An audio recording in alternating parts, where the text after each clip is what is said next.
जय श्री कृष्ण। आज हम भगवान शिव और जलंधर में युद्ध, देवताओं और देवताओं में युद्ध, कीर्ति मुख कौन था, दैत्य कैसे उत्पन्न हुई, इनका वर्णन करेंगे।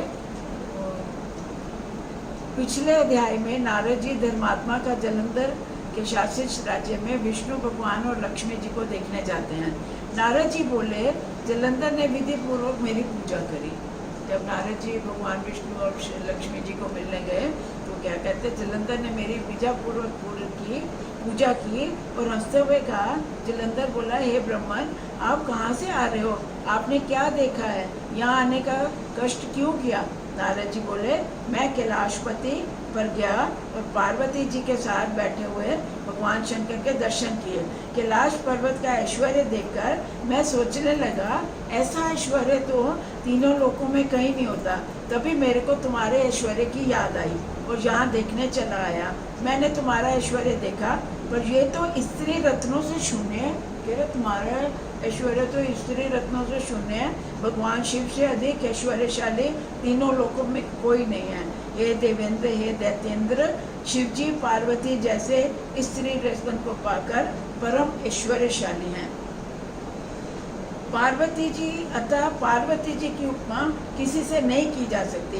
नारद जी बोले, इतना कहकर मैं वहाँ से चला आया। मेरे द्वारा किए गए पार्वती के सौंदर्य की प्रशंसा से वह काम विवल हो गया। जलंधर ने राहु को बुलाकर उसे दूध बनाकर भगवान शंकर के पास भेजा। राहु कैलाश पर्वत पर पहुंचा और शिव जी के द्वार पर नंदी ने उन्हें रोका। शिव जी ने आंख के इशारे से उसको आने के लिए बोला, बात कहने को बोला। राहु बोला, हे विश्वध्वज, देवता और नागों से सेवित त्रिलोकाधिपति दैत्यराज, जलंधर की आज्ञा सुने। आप शिव जी को आदेश देता है, आप जलंधर की आज्ञा सुने। उन्होंने कहा है, आप शमशानहारी, हड्डियों की माला धारण करने वाले और दिगंबर वेश वाले हैं, और फिर आपकी पत्नी पार्वती इतनी सुंदर क्यों है? ऐसी सुंदरी पत्नी आपके योग्य नहीं है। मैं रत्नों का स्वामी हूँ तथा आपकी स्त्री भी रत्न के समान है, अतः वह मेरी होनी चाहिए। वह आप जैसे भिखारियों के योग्य नहीं है। जैसे ही राहु इतने बोलता है इतना कुछ, उसी समय नारद जी बोलते हैं कि राहु के इस प्रकार कहने पर भगवान शंकर के भूमध्य से प्रज्वलित अग्नि के समान एक प्रभावशाली पुरुष उत्पन्न हुआ और वो राहु को खाने के लिए झपटा। राहु भागने लगा और वो उसने राहु को पकड़ लिया।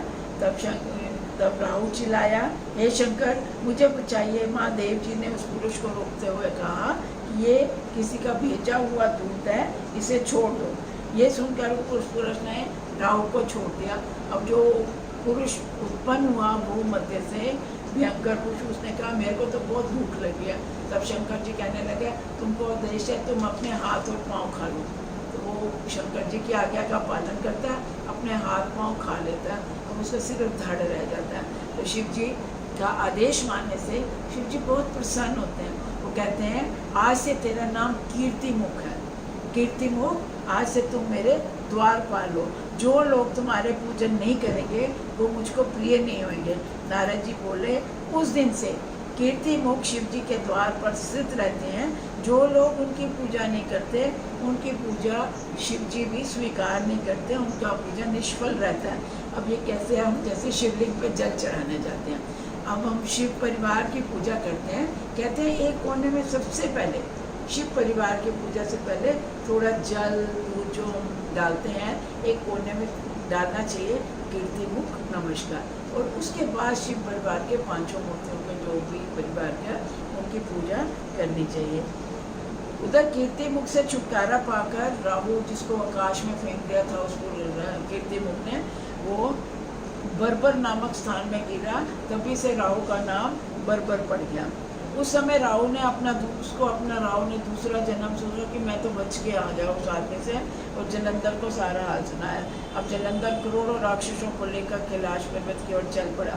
उसके चलते समय उसको एक आंख वाले शुक्राचार्य के दर्शन हुए, फिर सिर कटे हुए राहु के दर्शन हुए। इतने आप शगुन कहते, कहीं भी जाओ अगर ऐसे कोई अंग वाला कोई मिलता है तो वो शुभ शगुन नहीं है। फिर भी उसने ये सब शगुनों को नहीं देखा और बढ़ता चला गया। अब देवता बोले कि वो क्यों नहीं हुआ सागरपुर जलंधर का नाश करें। नारद जी कहते हैं देवताओं के वचन सुनकर श्री शंकर हंसते हुए विष्णु जी को समझाकर बोले, हे विष्णु, आपने जलंधर में युद्ध को क्यों नहीं मारा। अब शंकर जी विष्णु जी के, सब देवता शंकर जी के पास जाते हैं, तो शंकर जी विष्णु जी से पूछते हैं, तुमने उसको क्यों नहीं मारा और तुम अपना वैकुंठ छोड़ के उसके घर में क्यों चले गए पताल में। तब विष्णु जी कहते हैं कि क्योंकि वह आपके अंश से उत्पन्न हुआ है और लक्ष्मी का भाई है, इसलिए मैंने उसको नहीं मारा। शिव जी बोले, वे सामान्य तेजस्वी हथियारों से नहीं मरेगा। सब देवता किसी नए शस्त्र की रचना के लिए मुझे अपना तेज प्रदान करो।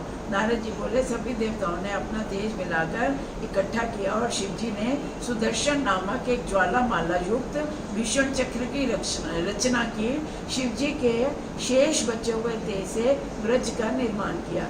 उसी समय कैलाश के समीप जलंधर को देखा गया और कि जलंधर यहाँ पर वो युद्ध आरंभ करने वाला है। खूब युद्ध होता है, शुक्राचार्य संजीवित जैसे दैत्यों को जीवित कर देते हैं। जब शिव जी को देवता लोग ये सब बताते हैं कि शुक्राचार्य देखो जितने भी दैत्य मरते हैं शुक्राचार्य उनको संजीवनी मंत्र से जीवित कर रहे हैं, तब शिव जी के मुख से एक अत्यंत डरावनी ताड़ वृक्ष के समान जांघों वाली गुफा जैसे मुख वाली और अपने स्तनों द्वारा वृक्षों को नष्ट करती हुई एक कृत्या नाम की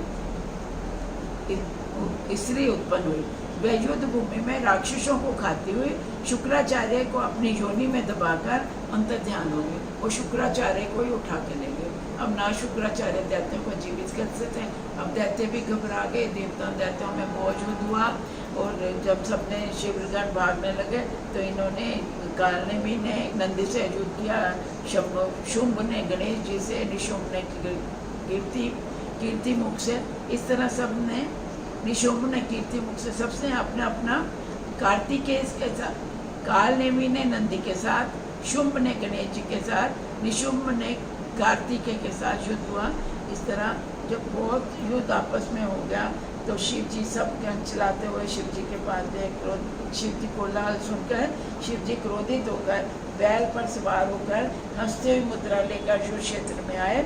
जब दैत्यों ने युद्ध क्षेत्र में भीषण रुद्र देवता को देखा तो वे वहाँ से भाग गए और कार्तिक मास के व्रत रखने वाले जैसे सब पाव भाग जाते हैं। कहते शिव जी को देख के सब दैत्य ऐसे भाग गए, जब रुद्र को देख के ऐसे भाग गए जैसे कार्तिक मास का व्रत करने वालों के बाप भाग जाते हैं। जलंधर बहुत क्रोधित हुआ। अब जलंधर शिव जी से युद्ध करके ये समझ गया कि ये मेरे से अधिक बलवान है, अब इसके लिए कोई अद्भुत माया रचनी चाहिए मेरे को, कि मैं कोई ऐसी माया रचूं। तो वहाँ पर गंधर्व अप्सराओं का नाच गाना शुरू करता है और वहाँ पर शुंभ निशुंभ को खड़े करके खुद वो वहाँ जाता है जहाँ पार्वती बैठी होती हैं, गौरी जी जहाँ बैठी हुई वहाँ जाता है। अब शिव जी का रूप धारण करके जाता है, पर जैसे ही ये पार्वती जी के सामने जाता है तो इसका वीर्यपात होता है और ये पत्थर बन जाता है, ये एकदम जड़वत हो जाता है। उस दैत्य के वास्तविक रूप को देखकर पार्वती भयभीत होकर कांपते हुए भाग के घर के अंदर चल जाती है।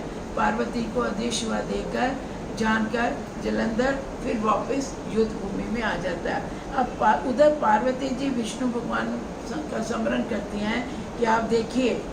पार्वती जी बोली, हे विष्णु जी, क्या आपको ये नहीं पता चला दुष्ट जलंधर द्वारा अद्भुत कार्य कृत किया है, वह दुर्मति क्या चाहता है, क्या आपको मालूम नहीं। श्री भगवान बोले, जलंधर ने जो मार्ग दिखाया है हम भी उसी मार्ग का अनुसरण करेंगे, अन्यथा वह हमारी पत्नी वृंदा के प्रतिबंध धर्म से सुरक्षित रहने के कारण मारा नहीं जाएगा। जैसे उसने आपके साथ किया, उसने हमको एक रास्ता दिखाया, हम भी उसकी पत्नी के साथ वैसे ही करेंगे, नहीं तो वो उसकी पत्नी के प्रतिबंध धर्म की वजह से कभी नहीं मारा जाएगा। नारद जी बोले, इतना कहकर विष्णु जी जलंधर की नगरी में जा पहुँचे और वहाँ उन्होंने पत्नी वृंदा का प्रतिबंध धर्म नष्ट करने के लिए युक्ति सोचने लगे। इधर युद्ध में रुद्र भी जलंधर की माया से मुक्त हो गए और क्रोधित होकर फिर से जलंधर के साथ युद्ध छेड़ दिया। जय श्री कृष्ण।